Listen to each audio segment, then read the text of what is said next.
Welcome to 10-Minute Tuesdays, EduPlanet 21's weekly conversations with experts in education. I'm Claire Coop-Scott with the content team at EduPlanet 21. I'm excited today to be speaking with instructional leaders from Burlington Community School District in Iowa about how they have approached professional development in their district and how it has organically moved them towards the Understanding by Design curriculum framework. I'd like to welcome Cory Johnson, Director of Curriculum, and Christina Hess-Haughey, instructional coach at the high school. Thanks for joining me today for this conversation. Thanks for having us. Thank you. So can you start by giving us a little bit of information about your school district, just to give our listeners background? Sure. So Burlington Community School District is in southeastern Iowa. We have just about 4,000 students and about 300 certified staff members. We are across 8 buildings. 5 of those are elementaries, 2 middle schools in the high school where we're at today. In our conversations about the work you're doing at Burlington, 2 words struck me, intentional and systematic. Can you talk to me about what that means to you in terms of your approach to professional development and curriculum design? Sure. So I think a big focus for me, and again, I'm at the district level, is around building that guaranteed and viable curriculum. So across our elementary buildings, across our middle schools, and then within our high school departments, what do we have in common?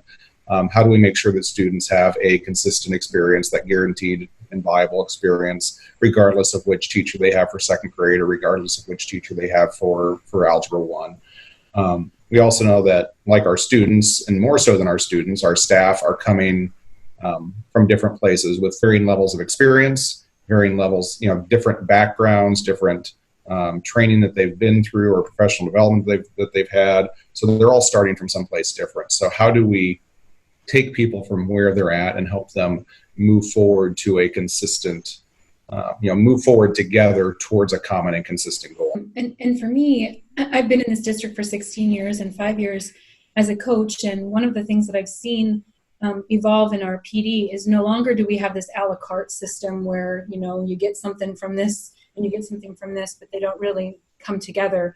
And so the intentionality of where we have moved, everything comes together now to make a real good meal, so to speak.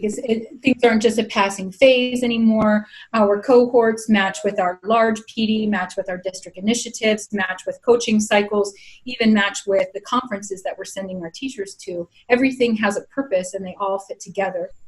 Great. Can you describe some of the outcomes that you're looking for and how the work you're doing is helping you work towards those outcomes? So, we're all striving for to increase student learning and to help all of our students be successful when they graduate from high school. That's the ultimate goal and the goals that we continue to work towards. Beyond that, it's what we just spoke about. It's that systemness and coherence. The goals of bringing a sense of coherence to the district as a whole, not 8 separate buildings acting in their, acting as islands or acting, as quasi-separate districts. And in order to do that, we build teacher efficacy. So the goal is to build teacher self-efficacy and teacher collective efficacy so that they feel as though they have the tools, they have the resources, and that they're prepared to meet the needs of kids so that student learning will increase and kids are better prepared for adult life. Finally, we have this match now between curriculum design and instruction and assessment. So, and I think that's a huge outcome for our teachers, is seeing that all of these pieces, I'm in a meeting here and I'm in a meeting here, and now they come together, and it's no longer a passing phase or something that will go away in a few days if we just put it in our file drawer.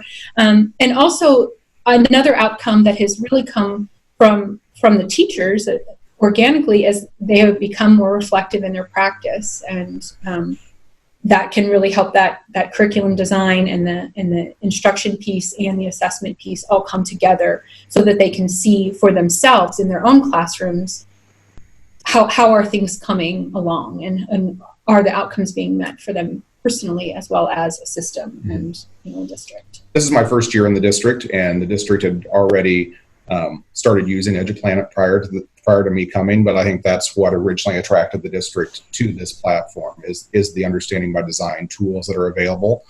And then once the district started, some of the teachers started using those and the coaches started using those, we saw some power and value beyond that. So let's dig in a little bit more to your professional development and your approach and your utilization of not only EduPlanet 21's learning paths, but ones you've developed yourself. What does that look like at Burlington? Can you describe it a little bit more? Well, we started with the UBD, and one of the reasons we went with the UBD platform on EduPlanet was because even the coaches that had been trained in various locations at various conferences, we didn't have a common understanding of UBD. We had the trainers spin on our learning. So we came together and we said, we need one thing. And so we rolled out UBD with our PD cohorts, which are for one trimester, every day for 60 minutes. Teachers come together with a coach facilitating, and we use the platform. Last year it was UBD. This year it's both UBD that we've purchased through EduPlanet and now assessment with Rick Stiggins' work that we have created modules on our own. And we use those platforms along with collaborative discussion in order to go through this learning journey together. And some cohorts have rich discussions about one thing, and then the very next cohort, the very next period, their discussion is completely different, but the powerful piece is that the basis for their knowledge is the same. So that while the discussions might take a different path, all of the base knowledge that they get is the same. So the message is the same. It has allowed us to be consistent. So they're learning together and they are collaborating and having discussion. But then something that happened that just naturally happened because of the schedule. Not everyone in a cohort together is an English teacher or a math teacher. It's cross-curricular. And it's been very powerful to hear the feedback that they can give each other on lessons or assessments when they're not married to their own curriculum. You know, oftentimes we see things from a lens of, but I love science. And so when you have a music teacher in the room who maybe doesn't have a science brain, it's very powerful for them to give feedback almost as if they were a student. Like, well, I wouldn't know how to answer that question, or why would I need to know that? And so it just provides a very different perspective, I think, that we've never been able to be given before. We always worked in our department, and maybe we had collaboration within the English department or the math department and so on. But we've never had a space where every single day you get to know these people and you get to speak with them and you have a common understanding of the information received. And now we're friends and we can give each other some really constructive feedback.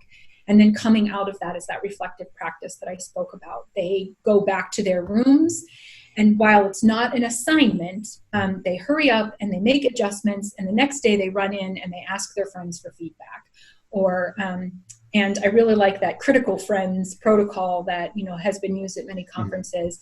We are friends, but we're also here on a mission. And the mission is to improve student achievement, and we're here to give each other some good feedback. So building on that and looking at the opportunities that were available in the Plus subscriptions, we were able to make the Plus subscriptions available as an option to our staff. And like I said, we have about 300 certified staff, and a third of them, about 100, chose to sign up and engage in some learning out of the Plus subscription. So, you know, it's kind of, we saw many of the things in the Plus subscriptions really piggybacking on our areas of focus, whether it be the Understanding by Design framework for staff who hadn't yet been able to complete those, or whether it be some of the modules around social emotional learning and building relationships in the classroom, and understanding diversity and how that impacts. There was a lot of content there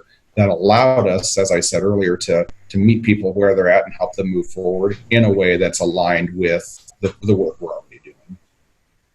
So if someone were to ask you, what are the things you've done well and what are the things you wish you could change about how you've evolved your approach to professional development, how would you answer them? Well, for me, it was easier, not in a bad way, to find things that were going well. I know that historically sometimes there was a disconnect between what maybe the plan was and what teachers understood the plan to be. And so I would say a plus is that now we have a plan and a vision, and they see where the pieces come together, and no longer is it a passing phase. It's not this too shall pass. It's we are staying this course, and we are going to continue because we know that the next PD session or the next year of PD will piggyback on what we've already done. And there is that plan that everyone can see. And I really think that the combination of the online learning with the collaborative discussions is something that has gone well. The only thing that I could think of about things I would change is I wish we would have done this 16 years ago when I started. So my last question is, what's next for you? Where do you go from here? We're learning. We're planning our next PD cohort, the material for next year, and so it will piggyback on Stiggins' work that we started this year with assessment. So the coaches are really excited to build our next learning paths and get those loaded in EduPlanet and have them ready for August. And great. Well, thank you for joining me today. It was a great conversation. Thank you. Thank you.